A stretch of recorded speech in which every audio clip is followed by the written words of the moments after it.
Christmas Day, 1926, Bellevue Hospital in New York City. 60 people rush through the emergency room doors, convulsing, vomiting, gasping for air. They're losing their vision. Some are already blind. 8 of them will be dead before Christmas morning ends. By New Year's Eve, 31 will be gone. Their crime? They drank alcohol during Prohibition. But here's the twist that should terrify you. They didn't die from bad moonshine made by incompetent bootleggers.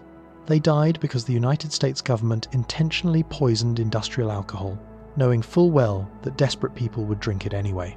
Between 1926 and 1933, the federal government's poisoning program killed an estimated 10,000 Americans. Some estimates put the number as high as 50,000 when you count those who died from all poisoned alcohol sources during Prohibition. And the government? They called it law enforcement. This is the story of how America turned chemistry into a weapon against its own citizens, and how the noble experiment became a mass poisoning campaign that targeted the poorest and most vulnerable Americans. Let's talk about legalized murder. In January 17, 1920, the 18th Amendment takes effect.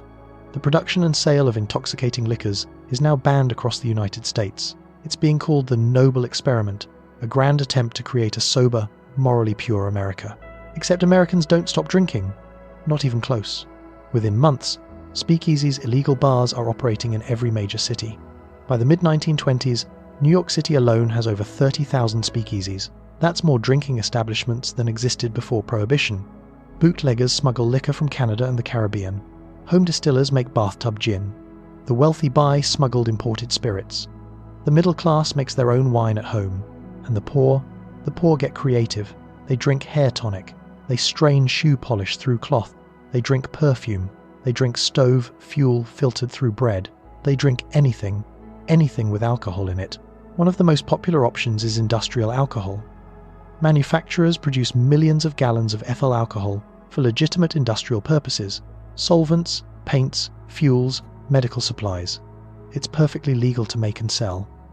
And bootleggers realize they can steal it, redistill it, and sell it as drinkable liquor. By the mid-1920s, an estimated 60 million gallons of industrial alcohol are being stolen annually. The Treasury Department responsible for enforcing Prohibition has a problem, and they decide to solve it with poison.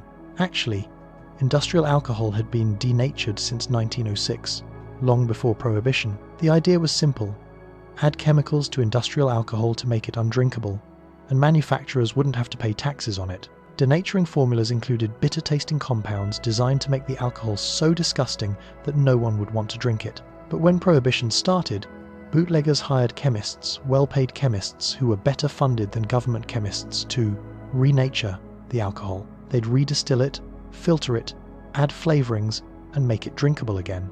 The stolen industrial alcohol became the primary source of liquor in America. So in 1926, under President Calvin Coolidge's administration, the Treasury Department made a decision. They ordered manufacturers to make their denaturing formulas far more deadly. The new formula, introduced in early 1927, included 4 parts methanol, wood, alcohol to every 100 parts of ethyl alcohol. Methanol is viciously toxic. In small amounts, it causes blindness. In slightly larger amounts, it kills. The formula also included pyridine, benzene, and other poisons. As the New York Times reported at the time, the government planned to double alcohol poison content.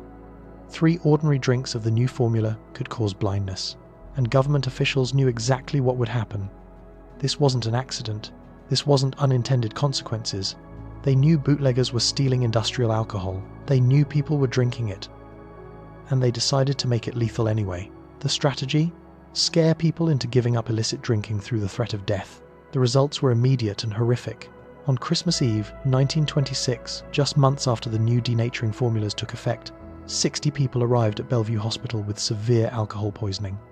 8 died on Christmas Day. By New Year's Eve, the death toll had reached 31.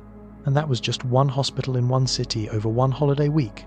In 1926 alone, in New York City, 1,200 people were sickened by poisonous alcohol. 400 died.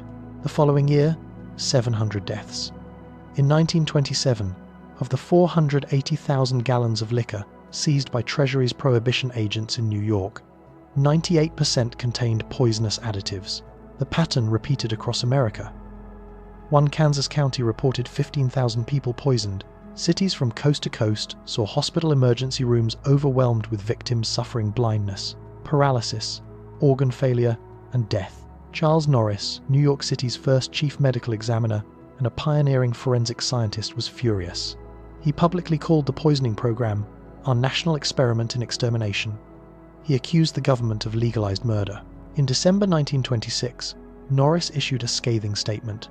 The government knows it is not stopping drinking by putting poison in alcohol. It knows what the bootleggers are doing with it, and yet it continues its poisoning process, heedless of the fact that people determined to drink are daily absorbing that poison.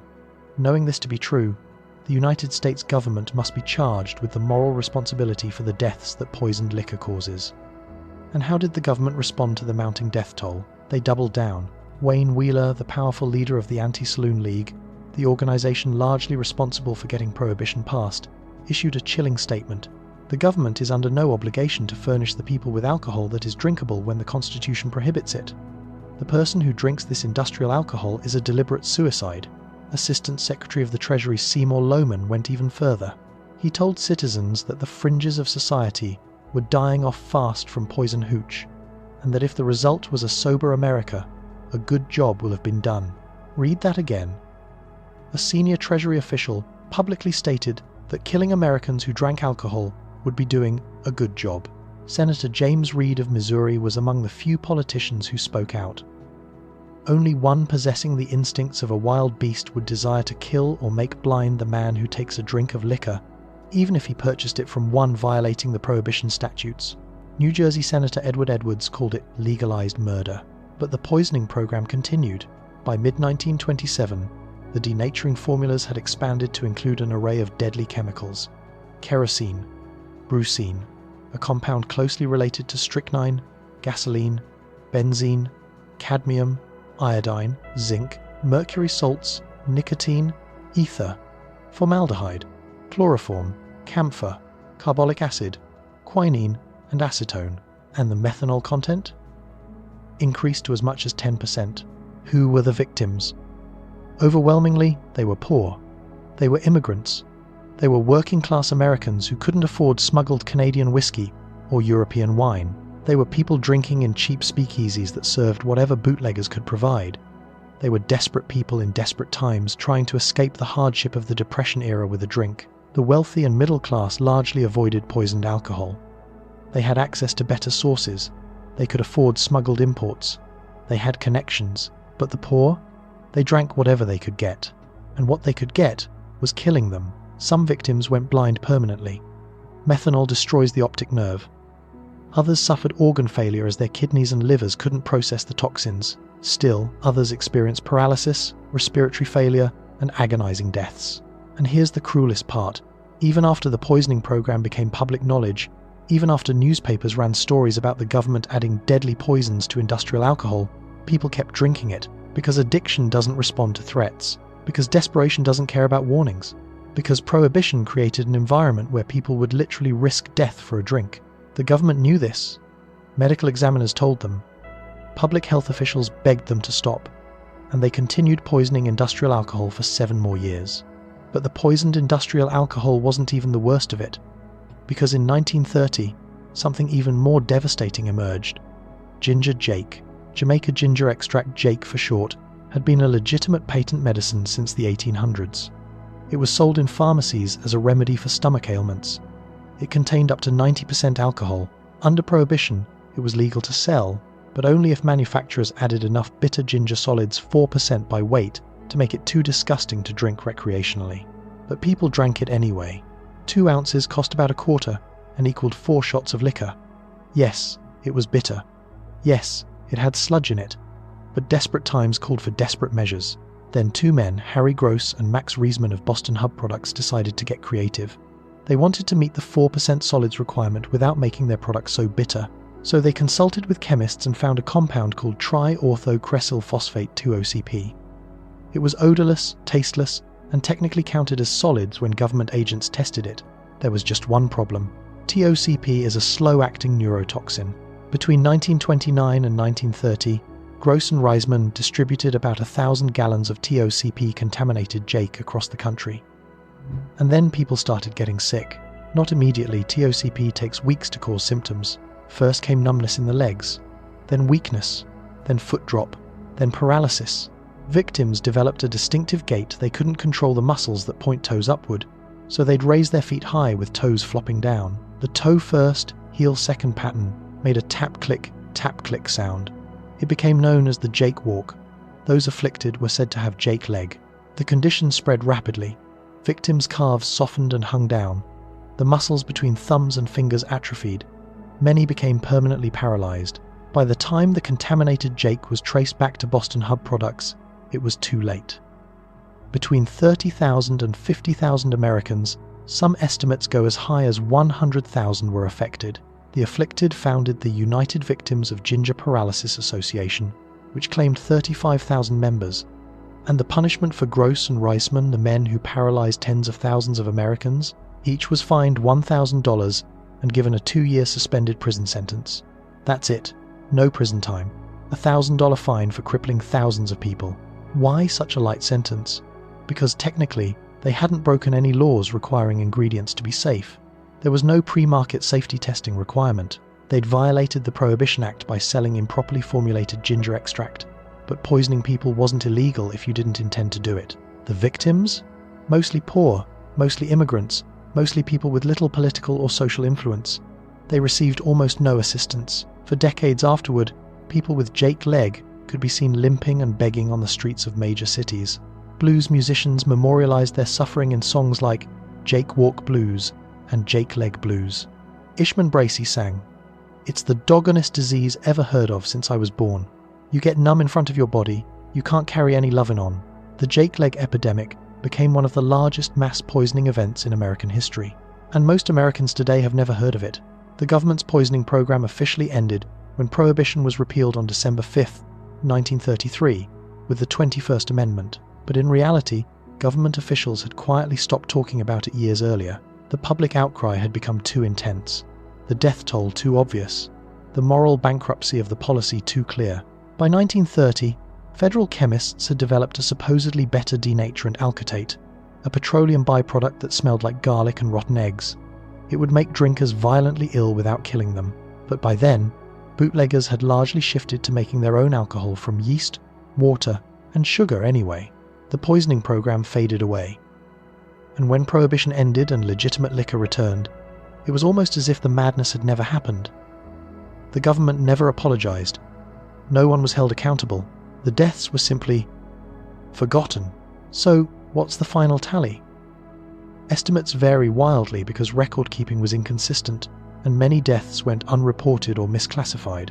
But historians generally estimate that at least 10,000 Americans died from drinking denatured industrial alcohol during Prohibition. Some put the number at 50,000, when you include all poisoned alcohol sources including Jake. 10 to 50,000 Americans killed by their own government's policy during peacetime on American soil. And it wasn't an accident. It wasn't incompetence. It wasn't a tragic miscalculation. Government officials knew the industrial alcohol was being stolen. They knew bootleggers were trying to make it drinkable. They knew people were consuming it, and they decided to make it more lethal anyway. They genuinely believed, that the threat of death would stop people from drinking. That fear would succeed where law enforcement had failed. That killing a few thousand desperate, poor, addicted people was an acceptable price to pay for a sober America. They were wrong. Prohibition didn't stop drinking, it just made drinking deadly.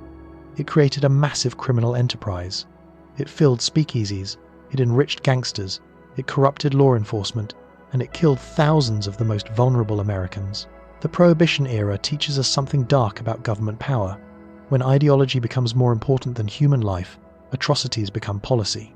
When officials decide that certain people are deliberate suicides, not worth protecting, state-sanctioned killing becomes acceptable. December 25, 1926. 8 people died at Bellevue Hospital from drinking poisoned alcohol. Their government knew the alcohol was poisoned. Their government ordered it to be poisoned. Their government said their deaths would be a good job. Between 1920 and 1933, America conducted one of the strangest social experiments in its history. The 18th Amendment was supposed to create a sober, moral nation. Instead, it created a public health catastrophe. It turned chemistry into a weapon. It killed an estimated 10 to 50,000 Americans. It paralyzed tens of thousands more, and when it was all over, the government quietly pretended it never happened. No apologies, no accountability, no memorials for the victims, just silence. The government intentionally poisoned alcohol during Prohibition. They knew people would drink it, they knew people would die, and they did it anyway. That's not law enforcement. That's not public health policy. That's state-sanctioned mass poisoning. And most Americans have never even heard about it.